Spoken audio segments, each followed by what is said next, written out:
Hi friends, welcome to my channel. நான் உங்கள் designer செல்வி. இப்போதான் என்னோட சேனலை ஃபஸ்ட் டைம் பார்க்குறீங்கன்னா மறக்காமல் சேனலை சப்ஸ்கிரைப் பண்ணிவிட்டு அப்படியே கூடவே வர பெல் பட்டனையும் ப்ரெஸ் பண்ணிட்டீங்கன்னா நான் போடுற அடுத்தடுத்த வீடியோ உங்களுக்கு யூஸ்ஃபுல்லாக இருக்கும்.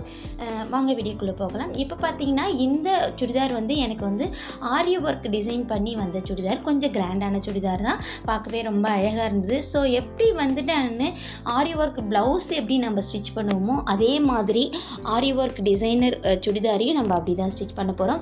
பட் என்ன பண்ணலாம் அப்படின்னு பார்த்தீங்கன்னா, ப்ளவுஸ் வந்து நம்ம ஆரி ஒர்க்கோட கழுத்தோட அகலத்தை வந்து கரெக்டாக நம்ம கொடுத்துருப்போம். பட் இதில் பார்த்தீங்கன்னா நம்ம வந்துட்டு ரெடிமேடாக வர இந்த மாதிரி சுடிதார்ஸில் பார்த்தீங்கன்னா கழுத்து ரொம்பவே அகலமாக வரும். பட் அந்த கழுத்தோட அகலத்தை நீங்கள் கரெக்டாக மெஷர்மெண்ட் பண்ணிக்கிங்க. மேக்ஸிமம் 3 இன்ச்சஸ் வந்து அகலம் இருந்தது அப்படின்னா நீங்கள் அப்படியே வச்சு ஸ்டிச் பண்ணலாம். பட் நிறைய சுடிதார்ஸில் பார்த்தீங்கன்னா வந்து 7 இன்ச்சஸ் வரைக்கும் கழுத்து ரொம்ப அகலமாக வச்சுறாங்க. அப்போ ஸ்டிச் பண்ணும்போது என்ன அப்படி பார்த்தீங்கன்னா நம்மளுக்கு வந்து கழுத்து ரொம்ப இறக்கமாக வந்துடும். அதுவும் இல்லாமல் ஆஃப் ஸ்லீவ் போட்டாங்கன்னா பரவாயில்ல, அதுவே ஃபுல் ஸ்லீவ் போட்டிங்கன்னா கண்டிப்பாக வந்து ஷோல்டர் இறங்க தான் செய்யும். அப்போ என்ன பண்ணலாம் அப்படின்னு பார்த்தீங்கன்னா, சுடிதாரோட நெக்கில் நடுவில் ஒரு தையல் ஒன்று போட்டுக்குங்க. ஏற்கனவே நான் அந்த வீடியோ காமிச்சிருப்பேன். இதில் நான் உங்களுக்கு போடுறதுக்கு முன்னாடி காமிக்க முடியல. அதனால் இப்போ நான் வந்துட்டு சுடிதாரோட நெக் கட் பண்ணிவிட்டு அப்படியே வச்சு ஸ்டிச் பண்ணுறேன். இப்போ நீங்கள் வந்து அதே மாதிரி வந்து நெக் அகலமாக இருக்குது அப்படின்னா மெயின் பீஸில் வந்து லைட்டாக ஒரு 1/4 இன்ச் அகலத்துக்கு நீங்கள் வந்து கிராஸாக ஒரு தையல் போட்டிருக்கீங்க. எக்ஸாக்டாக சொன்னால் இந்த வீடியோவில் நான் லிங்க் தரேன். லெஹங்கா ப்ளவுஸ் ஸ்டிச் பண்ணும்போது நான் எந்த ஐடியாவில் ஃபாலோ பண்ணணும் அதே ஐடியாவில் தான் இதில் ஃபாலோ பண்ணேன். பட் இதில் என்ன பண்ணுறேன் அப்படின்னு பார்த்தீங்கன்னா, ஆரி ஒர்க்குன்றதுனால சிங்கிள் ஃபுட் போட்டு நான் ஸ்டிச் பண்ணுறேன். இப்போ ஸ்டிச் பண்ணதுக்கு அப்புறமா என்ன பண்ணலாம் அப்படின்னு பார்த்தீங்கன்னா, இந்த மாதிரி ஒரு தையல் ஒன்று போட்டுக்குங்க. அப்போ தான் வந்து பார்த்தீங்கன்னா அந்த டிசைன் வந்து உருண்டு போய் கழுத்துக்கிட்டு நிற்காமல் இருக்கும். ஸோ ஆரி ஒர்க் போடும்போது நீங்கள் அந்த மாதிரி ஒரு தையல் ஒன்று சுற்றி வந்து போட்டிங்கன்னா உங்களுக்கு பார்க்கவே அழகாக இருக்கும். இது எனக்கு யார் சொன்னாங்க அப்படின்னு பார்த்தீங்கன்னா, ஆரி ஒர்க்லாம் போடுறாங்க இல்லையா, அந்த பிரதர் வந்து அவர் வந்து என்ன சொன்னார் அப்படின்னு பார்த்தீங்கன்னா, நீங்கள் ஆரி ஒர்க் போட்டு எப்பயுமே வந்து கேன்வாஷ் வச்சு நம்ம ஸ்டிச் பண்ணுவோம். ஸ்டிச் பண்ணி முடிச்சதுக்கப்புறமா அப்படியே திருப்பி தைச்சிடுவோம். சரி, நீங்கள் தைச்சி முடிச்சதுக்கப்புறமா ஒரு தையல் வந்து இது மாதிரி வந்து லைனிங்லேயோ இல்லை மெயின் பீஸோடு சேர்த்து அட்டாச் போட்ட மாதிரி நீங்கள் போட்டிங்கன்னா ப்ளவுஸ் பார்க்கவே ரொம்ப அழகாக இருக்கும் அப்படின்னு சொன்னாங்க. ஸோ நானும் அந்த மெத்தடை ஃபாலோ பண்ணி பார்த்தா பார்க்கக்குள்ளே ரொம்பவே அழகாக தான் இருந்தது. ஸோ அடுத்தது என்ன பண்ணலாம் அப்படின்னு பார்த்தீங்கன்னா, பேக் கட். இப்போ பேக் சைடு இருக்குது சுடிதார் வந்து பேக் சைடில் இருக்கு இல்லையா, அந்த சுடிதாரோட அளவு வச்சு நெக் வச்சு நான் அப்படியே கட் பண்ணி தைக்கிறேன். ஸோ ஏற்கனவே நான் வந்து இந்த கட்டிங் நான் வந்து போட்டுட்டேன். பட் இருந்தாலும் உங்களுக்கு வந்து கட்டிங் வேணுன்றவங்க சொல்லுங்கள்.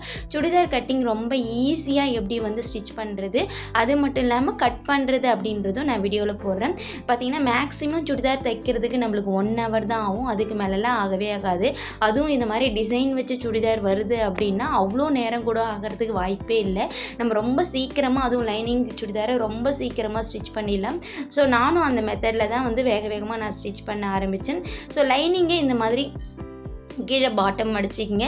லைனிங் ஃபுல்லாக வந்து அட்டாச் பண்ணிக்கோங்க. லைனிங் ஃபுல்லாக வந்து அட்டாச் பண்ணதுக்கு அப்புறமேட்டா நீங்கள் வந்து மெயின் கை ஷோல்டர் அது மாதிரி ஜாயின் பண்ணணும். இப்போ பார்த்தீங்கன்னா நான் வந்து ஃபுல்லாக வந்து மேலே லைனிங் பீஸ் வச்சு அட்டாச் பண்ணுறேன். இதில் வந்து எனக்கு ஒரு ப்ராப்ளம் வந்தது. என்ன ப்ராப்ளம் வந்தது அப்படின்னு பார்த்தீங்கன்னா, நான் லைனிங் பீஸ் வச்சு அட்டாச் பண்ணிவிட்டு திருப்பி பார்க்குறேன். அப்போ பார்த்தீங்கன்னா கொஞ்சமாக சுருக்கம் வந்த மாதிரி இருக்குது.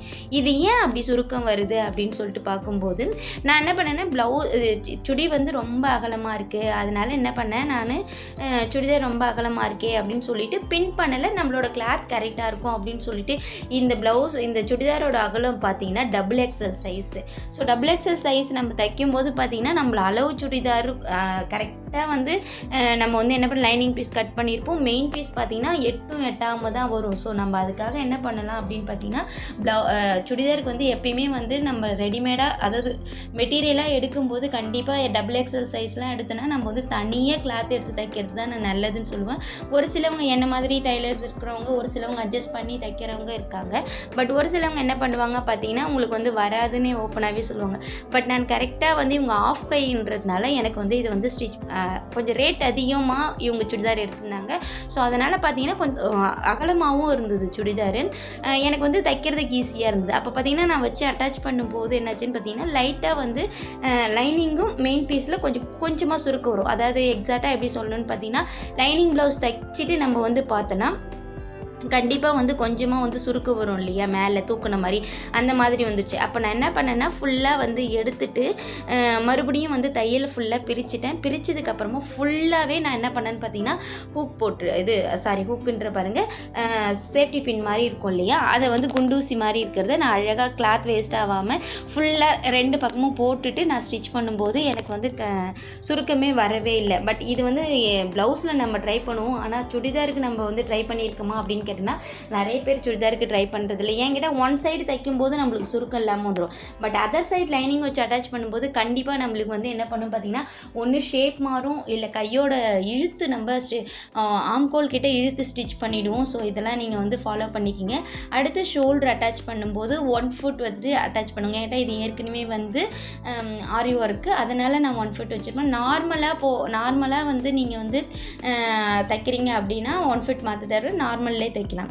இப்போ பார்த்தீங்கன்னா நான் ஃபுல்லாக ஸ்டிச் பண்ணிட்டேன். ஸ்டிச் பண்ணதுக்கப்புறமா கையும் நான் வந்துட்டு ஏற்கனவே வந்து நான் வந்து கை வந்து கட் பண்ணி வச்சுட்டேன். இப்போ இந்த கையை கட் பண்ணி வச்சதுக்கப்புறமா ஃபுல்லாக ஜாயின் பண்ணிட்டேன். ஜாயின் பண்ணதுக்கப்புறமா நான் ஃபஸ்ட்டு வந்து லைனிங்கில் வந்து எப்படி கட் பண்ணும்போது ஷேப் கொடுத்தனோ அந்த ஷேப்பே நான் வந்து வச்சுட்டு இப்போ வந்து நான் ஸ்டிச் பண்ணுறேன். பட் இதில் வந்து சுடிதாரோட ஷேப் எப்படி வந்து கரெக்டாக நம்ம வந்து இப்போ ஃபுல்லாக தைச்சிடுறோம். தைச்சிட்டதுக்கப்புறம் பார்த்தீங்கன்னா இவங்களோட அளவுக்கு நான் வந்து இப்போ XXL சைஸ் அளவுக்கு நான் ஸ்டிச் பண்ணிட்டேன். ஸ்டிச் பண்ணதுக்கப்புறமா என்ன பண்ணேன் அப்படின்னு பார்த்தீங்கன்னா அவங்களோட ப்ளவுஸோட சுடிதாரோட அளவு என்கிட்ட கொடுத்து இந்த ஷேப்லேயே அவங்க வேணும் அப்படின்னு சொல்லியிருந்தாங்க. ஸோ அவங்களுக்கு வந்து அந்த சுடிதாரோட அளவை வச்சு நான் மேலே மார்க் பண்ணேன். அப்போ தான் அவங்க வந்து எனக்கு வந்து என்னோடய கஸ்டமர் வந்து அவங்க போடும்போது அவங்க பழைய சுடிதார் எந்த ஷேப்பில் போட்டாங்களோ அந்த ஷேப் வந்து அவங்களுக்கு வரும். ஸோ நம்ம இன்கேஸ் வந்து நம்ம அதை மாதிரி பண்ணாமல் நம்ம மட்டும் வந்து ஹிப் கிட்ட வந்து XXL தானே, ஃப்ரீ சைஸ் தானே அப்படின்னு சொல்லிட்டு ஸ்டிச் பண்ணால் கண்டிப்பாக நம்மளுக்கு வந்து ஷேப்பே வராது. நான் உங்களுக்கு என்ன பண்ணியிருக்கேன் அப்படின்னு பார்த்தீங்கன்னா கிட்டத்தட்ட 1.25 இன்ச்சஸ் அளவு வரைக்கும் நான் ஷேப் கொடுத்துருப்பேன். நீங்கள் ஒன்றா பாருங்கள், இந்த வீடியோ நீங்கள் ஃபுல்லாகவே பாருங்கள். நான் ஷேப் கொடுத்துட்டு ஸ்டிச் பண்ணுவேன். இந்த மாதிரி ஷேப் கொடுத்துட்டு ஸ்டிச் பண்ணியிருக்கேன். இப்போ பார்க்கும்போதே உங்களுக்கு தெரியும் ஏற்கனவே நான் 3 தையல் போட்டுட்டேன். தையல் போட்டதுக்கு அப்புறமேட்டா அளவு சுடிதார் வச்சு அவங்களோட ஷேப் அப்படியே மார்க் பண்ணி ஸ்டிச் பண்ணேன். இது கொஞ்சம் ஈஸியான மெத்தட் தான். நிறைய பேருக்கு வந்து ஷேப் எடுக்கும்போது என்ன பண்ணுறாங்க அப்படின்னு பார்த்தீங்கன்னா இந்த விஷயத்தை வந்து ஃபாலோ பண்ணுறதே கிடையாது. ஸோ ட்ரை பண்ணி பாருங்கள். அதே மாதிரி நீங்கள் வந்து இப்போ ஓவர்லாக் பண்ண முடியல, இல்லை வந்து நான் வந்து இதுமாதிரி ஷேப் எடுக்கும்போது சைடில் சுருக்கம் வருது, நீங்கள் வந்து ஒரு அளவுக்கு மேலே நம்ம வந்து உள் ஷேப் கொடுக்கும்போது கண்டிப்பாக சுருக்கம் வரும். அப்போ என்ன பண்ணுறீங்கன்னு பார்த்தீங்கன்னா சிசரால் நான் நாட்ச் எப்படி போட்டணும் அந்தமாரி நாட்ச் போட்டிக்கிட்டிங்கன்னா உங்களுக்கு வந்து சைடில் சுருக்கம் வராது. ஸோ நிறைய பேர் ஃபிட்டிங்காக போடுவோம், எனக்கு ஷேப்பாக தான் வேணும் அப்படின்னு சொல்கிறவங்களுக்கு அந்த மாதிரி வந்து நீங்கள் சிசரால் கட் பண்ணி போடும்போது உங்களுக்கு கண்டிப்பாக வந்துட்டு அந்த சுருக்கம் வரவே வராது. அடுத்தது இதில் என்ன பார்த்தீங்கன்னா நான் வந்து சைடு மடித்து அடிக்கிறேன். இதில் வந்து என்ன பார்த்தீங்கன்னா புதுசாக கற்றுக்கிறவங்களுக்கு, அதாவது சுடிதார் புதுசாக கற்றுக்கிறவங்களுக்கு சைடு மடித்து அடிக்கும்போது கண்டிப்பாக உருட்டிக்கிட்டு ஒரு மாதிரி சுருட்டி வரும். ஸோ நீங்கள் என்ன பண்ணுறீங்க அப்படின்னு பார்த்தீங்கன்னா தைக்கும் போதே நம்மளோட கை விரலை வந்து ஒரு பக்கமாக அழுத்திக்கிட்டு நீங்கள் ஸ்டிச் பண்ணி இழுத்து தைச்சிங்கன்னா அப்படியே கரெக்டாக வரும்.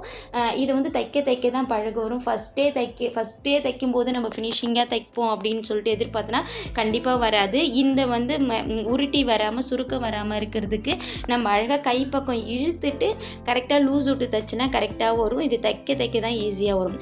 அடுத்தது இதுமாரி ஸ்டிச் பண்ணதுக்கு அப்புறமா இப்போ கார்னரில் சைடில் ஸ்டிச் பண்ண அந்த கட்டமாக வரும் இல்லையா, அந்த கிட்டேயும் நம்ம நிறுத்தி தான் தைக்கணும். ஸோ அந்த மாதிரி வீடியோ அந்த வந்து எப்படி நிறுத்தி தைக்கிறது அப்படின்றத நான் ஏற்கனவே ஒரு வீடியோ நான் வந்து அப்லோட் பண்ணியிருப்பேன். ஸோ அந்த வீடியோ பாருங்கள், கண்டிப்பாக உங்களுக்கு வந்து யூஸ்ஃபுல்லாக இருக்குன்னு நினைக்கிறேன். இப்போ நான் அந்த சுடிதார் தைச்சி முடிச்சுட்டேன்.